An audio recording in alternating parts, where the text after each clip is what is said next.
थोड़ा दुख ये देख के हुआ कि स्कूल में बहुत स्ट्रेंथ है लेकिन कॉलेज की कम है। उम्मीद करती हूँ कि कॉलेज की स्ट्रेंथ भी बढ़ेगी। मैं तो सारे विद्यालय के आर पार जितने भी हैं उनके बच्चों को ये कहना चाहूँगी कि वो कोटली कॉलेज में एडमिशन लें। अच्छा कॉलेज है, बहुत अच्छा स्टाफ है। जी, सबसे पहले तो हम ढंडाल स्कूल में गए।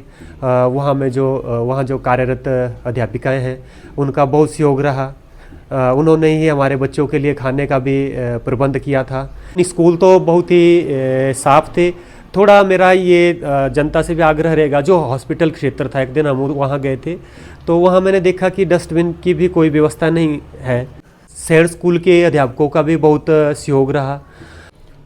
तो स्वागत है दर्शकों, एक बार फिर से आप लोगों का न्यूज़ 30+ पर। और इस वक्त हम पहुँचे हैं उपमंडल कोटली के अंतर्गत महाविद्यालय कोटली, और हमारे साथ हैं मैम देविका वैद्य जी, जो कि यहाँ पर बतौर महाविद्यालय के प्रिंसिपल यहाँ पर न्यूली ज्वाइन हुए हैं। और साथ में हैं सर सुरेश कुमार जी, जो कि पिछले 7 दिनों से यहाँ पर एनएसएस के जो कैंप लगे हुए थे इसका मैनेजमेंट देख रहे थे। तो मैम, सबसे पहले तो हम आपको यहाँ पर कोटली में पहुँचने पर आपका स्वागत करते हैं। धन्यवाद बहुत बहुत आपका। क्या कहेंगे आप हमारे यहाँ पे इस कैंपस के बारे में और यहाँ के बच्चों के बारे में?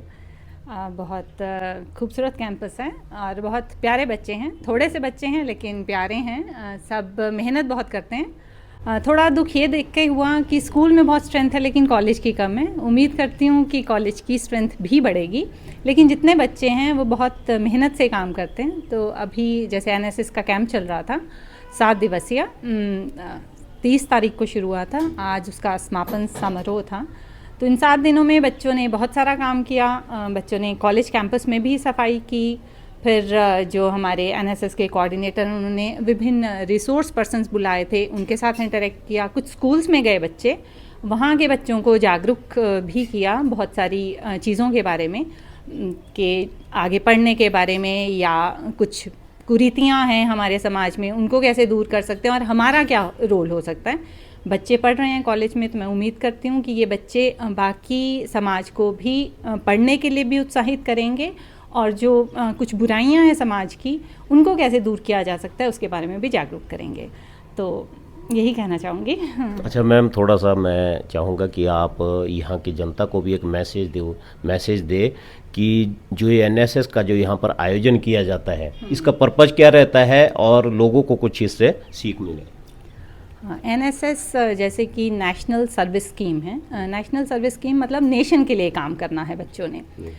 बेसिकली जब नेशन के लिए काम करना है तो उसके लिए एक खुद को, नागरिक को या बच्चे को सुदृढ़ होना बहुत ज़रूरी है। तो ये जो हम कैंप लगाते हैं या पूरे साल बच्चे एक्टिविटीज़ करते हैं एनएसएस के अंतर्गत, उसमें हम बच्चे की ओवरऑल डेवलपमेंट पे ध्यान देते हैं। तभी तो कुछ रिसोर्स पर्सन बुलाए जाते हैं ताकि उनसे बच्चे कुछ सीखें। या बच्चे अगर सफाई अभियान भी करते हैं तो मतलब वो इस चीज़ से एक तो अपने आर पार की जगह को साफ़ करना सीखते हैं और ऊपर से इस चीज़ से ऊपर उठते हैं कि सफाई करना या कुछ और करना छोटा काम नहीं है। हम इतने सक्षम हैं कि हम सफाई भी कर सकते हैं, हम समाज को बेहतर भी बना सकते हैं। तो एनएसएस का मेन मकसद एक संपूर्ण व्यक्तित्व का विकास करना है। और ये कैंप, क्योंकि 7 दिन बच्चे सारा दिन इकट्ठे रहते हैं, बहुत सारी चीज़ों में भाग लेते हैं, खाना भी बनाते हैं, तो जब इतना काम इकट्ठे करते हैं तो एक दूसरे के साथ मिल बांट कर काम करने की भी चीज़ सीखते हैं। बाकी हमारे साथ एनएसएस के कोऑर्डिनेटर हैं तो मुझे लगता है वो बेहतर प्रकाश डालेंगे इस पे। अच्छा सुरेश सर, मेरा सवाल आपसे भी रहेगा थोड़ा सा, जैसे कि 7 दिन आपने बच्चों के साथ काम किया, कोई परेशानी, कोई दिक्कत? नहीं सर, ऐसी तो कोई परेशानी नहीं आई। बच्चे बहुत ही मेहनती है, बहुत ही लगन के साथ इन्होंने कार्य किया। जो भी इनको जिम्मेवारियां सौंपी गई बड़े उत्तरदायित्व के साथ उन्होंने उनको अपना समझते हुए निभाया। और जैसे कि आप यहाँ इलाका तुंगल के अलग अलग स्कूलों में गए तो वहाँ का क्या अनुभव रहा? जैसे वहाँ पे टीचिंग स्टाफ, वहाँ की जनता, सोसाइटी, उनसे कॉपरेशन मिला या नहीं? जी, सबसे पहले तो हम ढंडाल स्कूल में गए। वहाँ जो कार्यरत अध्यापिकाएं हैं उनका बहुत सहयोग रहा। उन्होंने ही हमारे बच्चों के लिए खाने का भी प्रबंध किया था। और बच्चों को उधर पढ़ाई की बात की जाए जो बच्चे हैं बहुत अच्छी तरीके से उनको उन्होंने तैयार किया है। बच्चे पढ़ाई में बहुत कुशल लगे मुझे। जिस तरह से वहाँ हमने कैप्टन होशियार जी को भी बुलाया था, तो उन्होंने बच्चों से थोड़ी बातचीत की, तो तब मुझे पता चला, उन बच्चों के साथ इंटरेक्शन हुई। तो जैसे बहुत से लोग क्या है आजकल अपने बच्चों को कि स्थानीय स्तर पे के जो हमारे स्कूल है उनमें नहीं पढ़ाना है, दूर दूर भेज रहे हैं बच्चों को। तो मैं स्थानीय लोगों से ये कहना चाहूँगा कि आप अपने बच्चों को स्थानीय स्कूलों में ही पढ़ाएं। नज़दीकी जो संस्थान है वहाँ पर जो कार्यरत शिक्षक है बहुत ही योग्य है, कुशल है, मेहनती है, बड़ी लगन के साथ पढ़ा रहे हैं। और एक बात मैं और जानना चाहूँगा, जैसे कि सफाई अभियान चला हुआ था सर, तो मतलब क्या बहुत ज़्यादा गंदगी रही है? मतलब थोड़ा सा होता है कि जैसे संस्थान में जो रहता है ना, कचरा बहुत ज़्यादा तो नहीं था वैसे इतना ज़्यादा भी नहीं। स्कूल तो बहुत ही साफ थे।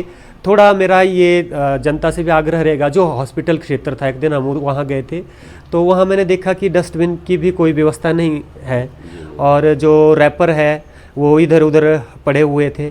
वहाँ बच्चों ने उस दिन तो साफ़ कर लिया, पर आगे के लिए क्या होगा अगर वहाँ डस्टबिन नहीं होंगे तो लोग भी वहीं खुले में ही फेंकेंगे।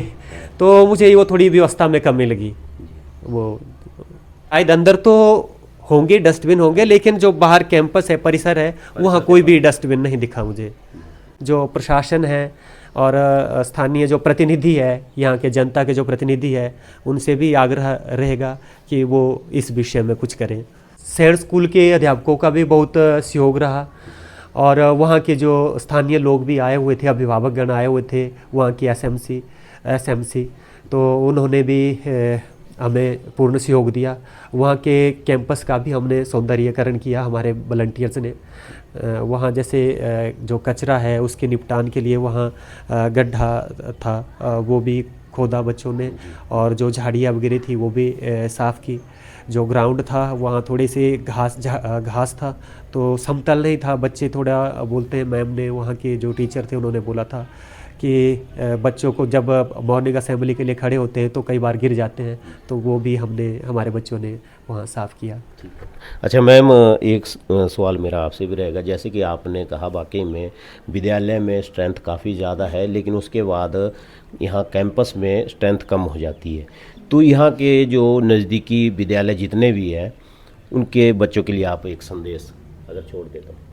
हाँ, मैं तो सारे विद्यालय के आर पार जितने भी हैं उनके बच्चों को ये कहना चाहूँगी कि वो कोटली कॉलेज में एडमिशन लें। अच्छा कॉलेज है, बहुत अच्छा स्टाफ है, और जितने ज़्यादा बच्चे एडमिशन लेंगे ऑब्वियसली उतनी ज़्यादा पोस्ट भी आएंगी टीचर्स की, और टीचर अभी भी मेहनत करते हैं।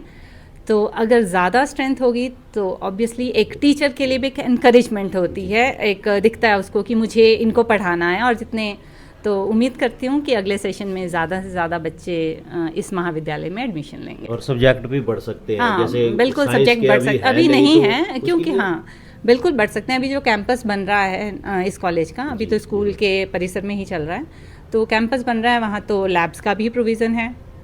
तो जब बच्चे एडमिशन लेंगे तो साइंस भी शुरू होगा, सब कुछ बढ़ेंगे, विषय भी बढ़ेंगे, अध्यापक भी बढ़ेंगे।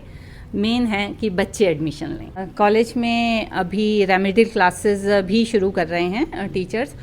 मतलब एक तो अब वैसे ज़्यादातर सिलेबस ख़त्म हो गया है, तो लेकिन उसके रिवीजन के लिए और भी बहुत सारी चीज़ें बताने के लिए अध्यापक अब ये जो हमारे पास टाइम होगा, इस टाइम रेमेडियल क्लासेस लेंगे। तो वो बच्चे जो इस कॉलेज में पढ़ते हैं लेकिन इधर उधर या कोचिंग के लिए जाते हैं या कहीं ट्यूशन लगाते हैं, बेहतर हैं वो इन अध्यापकों से पढ़ें, क्योंकि ये अध्यापक आपको बेहतर जानते हैं और आपकी बेहतरी के लिए काम अच्छे से कर सकते हैं। धन्यवाद। ठीक है।